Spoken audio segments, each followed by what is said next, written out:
नमस्कार दोस्तों। प्रत्येक कर्मचारियों के लिए काफ़ी बड़ी खुशखबरी सामने आ चुका है। जी हाँ, सही सुन पा रहे हैं। 20 वर्ष की सेवा पर पुरानी पेंशन जैसा सुविधा अब आप लोगों को प्राप्त होगा। तो हम आज के इस वीडियो के माध्यम से पेंशन अपडेट 2025 के बारे में चर्चा करने वाले हैं, जो कि आपके लिए बड़ी खुशखबरी है। 20 वर्ष की सेवा पर मिलेगी पुरानी पेंशन जैसे सुविधा का लाभ। तो इसके लिए हमारे साथ इस वीडियो पर अंत तक आप लोग बने रहिए। आपको पेंशन अपडेट 2025 से जुड़ी हर जानकारी इस वीडियो के माध्यम से दिया जाएगा। यूनिफाइड पेंशन स्कीम यानी कि यूपीएस को यहाँ पर देख सकते हैं, लिखा है कि यूनिफाइड पेंशन स्कीम को केंद्र सरकार के द्वारा अधिसूचित किया जा चुका है। सरकारी कर्मचारी 20 वर्ष की सेवा के बाद पूरे रिटायरमेंट फायदा के हकदार अब बन सकते हैं। इस जो नया नियम आया है, इसके तहत एनपीएस के अंतर्गत आने वाले प्रत्येक कर्मचारियों को यूपीएस में स्विच की सुविधा भी मिलने वाला है। केंद्र सरकार कार्मिक लोक शिकायत एवं पेंशन मंत्रालय की तरफ से गुरुवार को यूपीएस के नियमों को सूचित किया जा चुका है। यह नियम केंद्रीय कर्मचारियों की सर्विस एवं रिटायरमेंट बेनिफिट से जुड़े प्रावधान निर्धारित करने वाला है। अब देखिए आगे क्या लिखा है। आगे लिखा है कि यूनिफाइड पेंशन स्कीम यूपीएस कब लागू किया गया।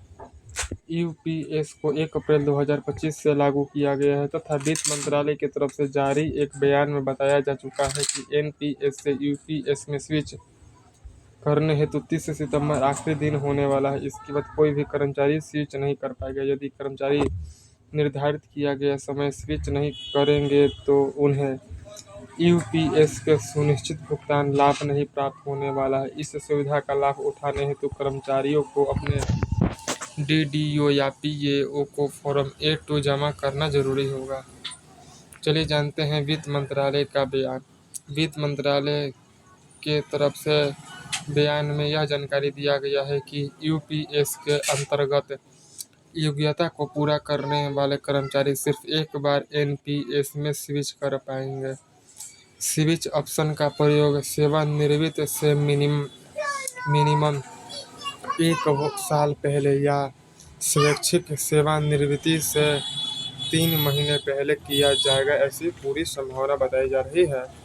आगे लिखा है कि दंडात्मक कार्यवाही के अंतर्गत हटाए जाने तथा बर्खास्त किए जाने या अनिवार्य सेवानिवृत्ति के मामले में जहां अनुशासनात्मक कार्यवाही चल रही हो या विचाराधीन हो, वहां स्विच सुविधा की अनुमति नहीं प्राप्त होने वाला है तथा जो लोग निर्धारित किया गया समय के भीतर स्विच का ऑप्शन नहीं चयन करेंगे, वह लोग डिफ़ॉल्ट रूप से यूपीएस के अंतर्गत बने रहने वाले हैं।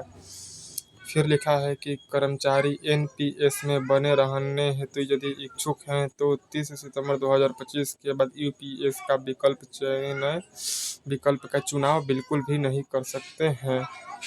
चलिए अब आगे क्या लिखा है पढ़ते हैं। आगे सबसे पहले लिखा है कि 20 साल सेवा पर रिटायरमेंट फ़ायदा प्राप्त होगा। 20 वर्ष की सेवा आप लोग कर देंगे तो आपको रिटायरमेंट फ़ायदा प्राप्त होने वाला है। नया स्कीम के अंतर्गत कर्मचारियों को 20 वर्ष की नियमित सेवा पूरी करने के पश्चात रिटायरमेंट बेनिफिट प्राप्त होने वाला है, जबकि पहले के मुताबिक यह सीमा 25 वर्ष निर्धारित किया गया था। कर्मचारियों को लंबे समय से चली आ रही मांग को देखा गया है और उसके बाद केंद्र सरकार के द्वारा बड़ा सुधार माना गया है। अब चलिए यहाँ पर क्या लिखा है हम पढ़ते हैं। मृत्यु तथा विकलांग पर भी लाभ प्राप्त होने वाला है।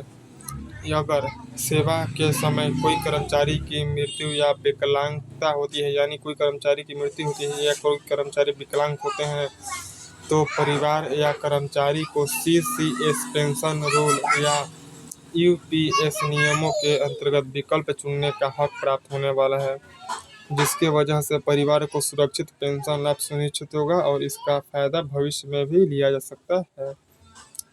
चलिए अब जानते हैं कि यूपीएस के प्रमुख प्रावधान क्या हैं। यह जो स्कीम है, इसके अंतर्गत कर्मचारी एवं सरकार दोनों ही योगदान देने वाले हैं। रजिस्ट्रेशन या योगदान क्रेडिट में देरी होने पर सरकार कर्मचारियों को मुआवजा देने वाली है। समय से पहले रिटायरमेंट लेने या मेडिकल रिटायरमेंट या नौकरी से हटाए जाने पर यूपीएस के नियम लागू होने वाला है। आगे लिखा है कि स्वायत्त संस्थाओं या पब्लिक सेक्टर में जाने वाले कर्मचारियों को भी यूपीएस से संबंधित फायदा प्राप्त होने वाला है। अब देखिए नीचे क्या लिखा है, चलिए जानते हैं अब कर्मचारियों की प्रतिक्रिया आखिर क्या है। पीटीआई के द्वारा एक रिपोर्ट दिया गया है जिसके मुताबिक all India NPS employees federation के राष्ट्रीय अध्यक्ष मंजीत सिंह पटेल के द्वारा कहा गया है कि 20 वर्ष सेवा पूरी होने पर रिटायरमेंट का प्रावधान कर्मचारियों की भलाई हेतु लिया गया एक ऐतिहासिक फैसला है। केंद्र सरकार के द्वारा 24 अगस्त 2024 को यूपीएस लाने का फैसला लिया गया था तथा इसके पश्चात 24 जनवरी 2025 को यूपीएस को एनपीएस के ऑप्शन के रूप में नोटिफाई किया गया एवं 19 मार्च 2025 को पीएफआरडीए के द्वारा इसके लिए अधिनियम भी जारी किया जा चुका था। तो आपको पूरी खबर मालूम हो चुका है, तो लाइक शेयर जरूर कर दीजिएगा। आप सभी लोगों से हमारा यह रिक्वेस्ट रहेगा।